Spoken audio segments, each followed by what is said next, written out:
आज के वीडियो में स्टैनले मिलर के प्रयोग को चित्र सहित आसान भाषा में समझाएंगे। तो चलिए शुरू करते हैं। ओपेरिन ने कहा था कि जीवन की उत्पत्ति रासायनिक पदार्थों से हुई है। तो ओपेरिन की परिकल्पना को सही साबित करने के लिए, उनके सिद्धांत को सही साबित करने के लिए अमेरिकी वैज्ञानिक स्टैनले मिलर ने अपने गुरु हेराल्ड यूरे की देखरेख में प्रयोग द्वारा सिद्ध किया कि जीवन की उत्पत्ति रासायनिक पदार्थों से हुई है या कार्बनिक अथवा ऑर्गेनिक पदार्थों से हुई है। तो जो स्टैनले मिलर हैं, स्टैनले मिलर शिकागो विश्वविद्यालय के नोबेल पुरस्कार विजेता हेराल्ड यूरे के शिष्य थे। हेराल्ड यूरे के शिष्य थे और हेराल्ड यूरे इनके गुरु थे। स्टैनले मिलर के मन में ओपेरिन की कही बात को सही साबित करने का विचार आया और इस काम में उनके गुरु हेराल्ड यूरे ने उनकी मदद की थी। मतलब स्टैनले मिलर ने अपने गुरु हेराल्ड यूरे के साथ मिलकर सन 1952 में पृथ्वी पर जीवन की उत्पत्ति का प्रयोग किया और इनके प्रयोग का वर्णन सन 1953 में एक पेपर में किया गया था। इनके प्रयोग का वर्णन 1953 में पेपर में किया गया था। मिलर ने अपनी प्रयोगशाला में आज से लगभग 4 खरब वर्ष पूर्व की आद्य पृथ्वी पर विद्यमान परिस्थितियों को उत्पन्न कर जीवन के उत्पत्ति की जांच की। यानी कि मिलर ने प्रयोगशाला में पृथ्वी की प्रारंभिक दशाओं के समान परिस्थितियां उत्पन्न की। मतलब लगभग 4 खरब वर्ष पहले पृथ्वी पर जैसा वातावरण था, जैसा वायुमंडल था, बिल्कुल वैसा ही वातावरण बना करके, वैसा ही वायुमंडल बनाकर जीवन के उत्पत्ति का प्रयोग किया और उत्पत्ति का प्रयोग कर ओपेरिन सिद्धांत की पुष्टि की। इन्होंने अपने प्रयोग के लिए इस पूरे यंत्र का प्रयोग किया था, जो आप चित्र में देख रहे हैं। इस पूरे यंत्र या उपकरण का प्रयोग किया था और इस पूरे उपकरण में सबसे पहले ऑक्सीजन को निकाल दिया था। जितनी भी ऑक्सीजन थी निकाल दी गई थी, क्योंकि आद्य पृथ्वी पर ऑक्सीजन नहीं थी, इसलिए ऑक्सीजन को निकाल दिया गया था, क्योंकि वैसा ही वातावरण बनाना था। और इस उपकरण के एक फ्लास्क में मीथेन, अमोनिया और हाइड्रोजन का मिश्रण 2:1:2 के अनुपात में भर दिया गया था। मतलब एक बड़े फ्लास्क में CH4NH3H2 का मिश्रण 2:1:2 के अनुपात में भर दिया गया था। और ये फ्लास्क लगभग आप मान कर चलो कि 5 लीटर का रहा होगा। जो बड़ा वाला फ्लास्क है ये लगभग 5 लीटर का रहा होगा। अब एक छोटे फ्लास्क को कांच की नली के द्वारा बड़े फ्लास्क से जोड़ दिया गया। जो छोटा फ्लास्क है ये वाला, इसको एक कांच की नली के द्वारा बड़े फ्लास्क से जोड़ दिया गया है और यहाँ पर वैक्यूम लगा दिया गया है।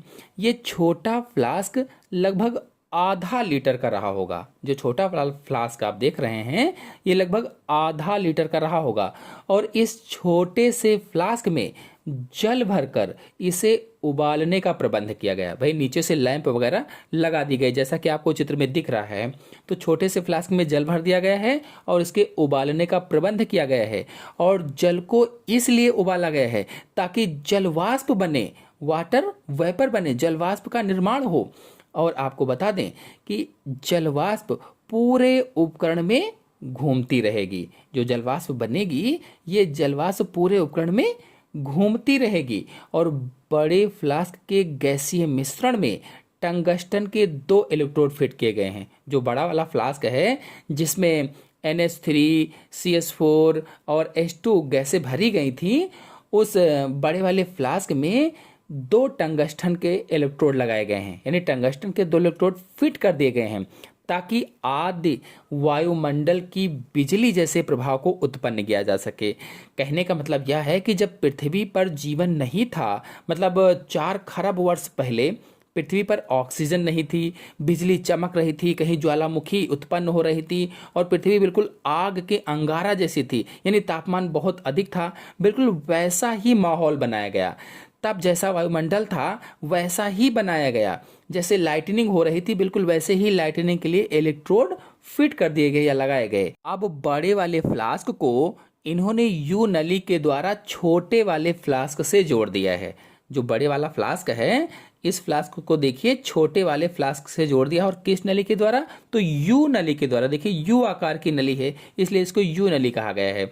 और इस नली को एक स्थान पर कंडेंसर में से निकाला गया है। देखिए ये कंडेंसर लगा हुआ है, इसी में से बीच से नली को निकाला गया है। इस प्रकार से गैसों का मिश्रण नली तथा फ्लास्क में चक्कर लगाता रहता है। यानी यहाँ से पानी उबल रहा है, और पानी उबलने के साथ जो वाटर वेपर है वो ऊपर नली के माध्यम से जाती है, फिर इधर जाती है, और फिर ये बड़े वाले फ्लास्क में आती है, फिर कंडेंसर में से होती हुई यू नली में आती। इस तरह से पूरा चक्कर लगाती रहती है। यानी इस प्रकार से गैसों का मिश्रण नली तथा फ्लास्क में चक्कर लगाता रहता है, और प्रयोग के समाप्त होने पर उपकरण में बनी गैस जब कंडेंसर से प्रभावित होकर ठंडी हुई, तब यू नली में एक गहरा लाल रंग का तरल पदार्थ देखा गया। रासायनिक विश्लेषण से ज्ञात हुआ कि इस तरल पदार्थ में ग्लाइसिन, एलेनिन, ग्लिसरीन आदि अनेकों अमीनो अम्ल, सरल शर्कराएं व अन्य कार्बनिक पदार्थ विद्यमान थे। मतलब लगभग एक सप्ताह बाद जब मिलर ने अपने यंत्र को देखा तो उसमें यू नली में उनको एलेनिन, ग्लाइसिन, ग्लिसरीन, अन्य जटिल कार्बनिक पदार्थ मिले। वैज्ञानिकों ने मिलर के प्रयोग से यह निष्कर्ष निकाला कि आज से लगभग 3 से 4 खरब वर्ष पहले आद्य युग में पृथ्वी वाष्प, बादलों, मीथेन, अमोनिया, हाइड्रोजन गैसों से बने वायुमंडल से घिरी थी। यानी उन्होंने क्या निष्कर्ष निकाला कि 3 से 4 खरब वर्ष पहले जो आद्य पृथ्वी थी वह वाष्प, बादल, मीथेन, अमोनिया, हाइड्रोजन आदि गैसों से घिरी हुई थी। आदि गैसें उस पर बहुत सारी थीं, और बादलों में विद्युत प्रवाह के कारण एमिनो अम्लों व अन्य जटिल कार्बनिक पदार्थों का निर्माण हुआ। मतलब ये कि बादलों में विद्युत प्रवाह हो रहा था, बिजली चमक रही थी, कड़कड़ा रही थी, तो बिजली के चमकने से विद्युत प्रवाह के होने के कारण अमीनो अम्लों व अन्य जटिल कार्बनिक पदार्थों का निर्माण हुआ, या अन्य जटिल कार्बनिक पदार्थ बने। इस प्रकार बने कार्बनिक पदार्थ समुद्र में एकत्रित होने लगे, क्योंकि उस समय तक इनको क्षय करने वाले जीवों या बैक्टीरिया आदि का उद्विकास नहीं हो पाया था, इसलिए ये समुद्र में एकत्रित होने लगे।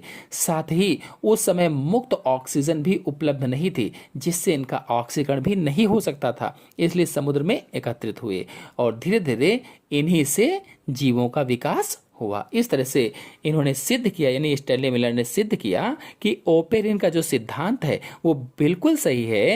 यानी जीवों का विकास रासायनिक पदार्थों या कार्बनिक पदार्थों से हुआ है। तो आशा है आप लोगों को ओपेरिन का सिद्धांत अच्छी तरह से समझ में आ गया होगा। समझ में आ गया हो तो वीडियो को लाइक और शेयर कीजिए। चैनल पर नए हैं तो चैनल को सब्सक्राइब कर लीजिए। धन्यवाद।